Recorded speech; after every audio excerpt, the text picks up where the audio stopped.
This is part 3 in my chart rulers through the houses series. So this is going to be houses 7, 8, and 9.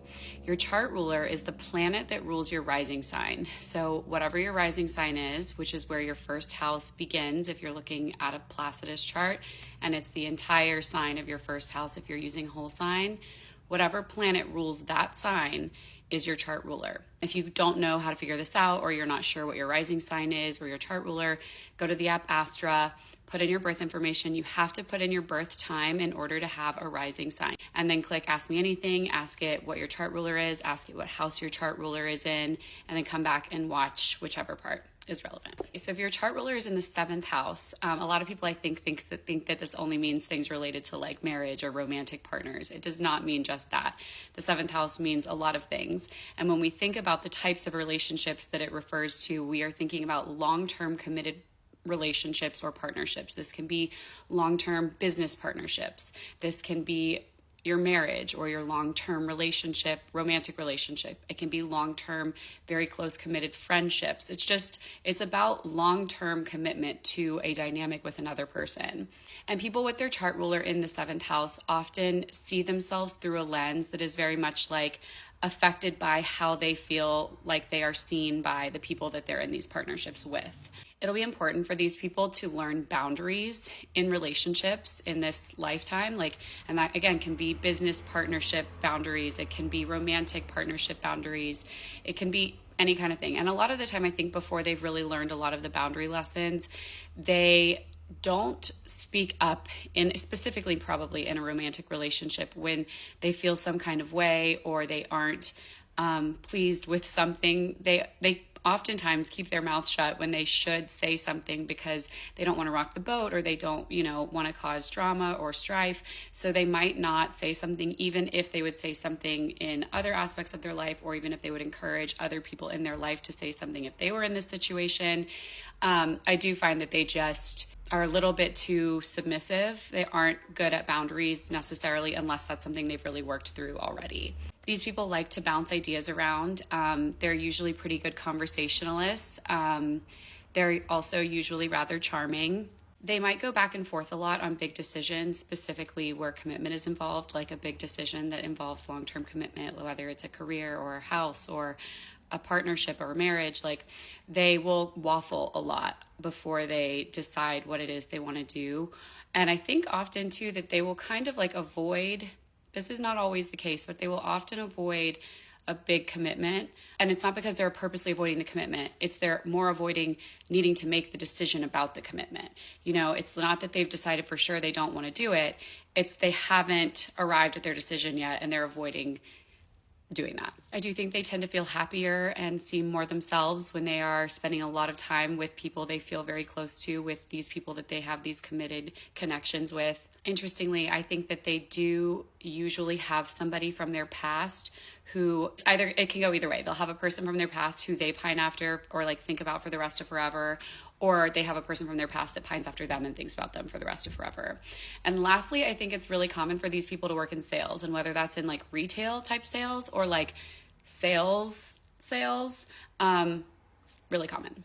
If you have your chart ruler in the 8th house, I think a lot of people see this placement and they're like, no, like, what does that mean? And it doesn't mean anything bad. I actually think this is a cool placement. These people have really strong intuition. They are people who should definitely listen to their gut. Like, they know that there is more to situations than meets the eye. They can feel things out. They're very intuitive people.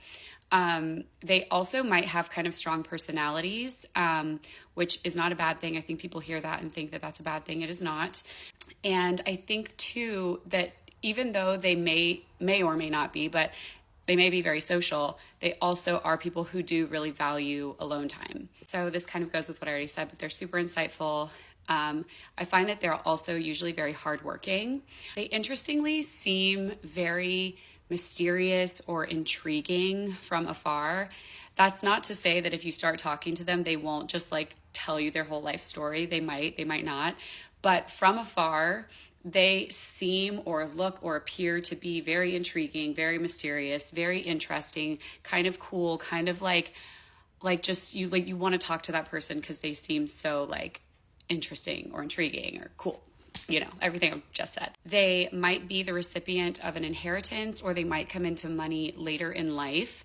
And these people usually go through phases where there's like big shakeups or big transformation. It's like who they became or who they were had to like really just die for them to become who they became.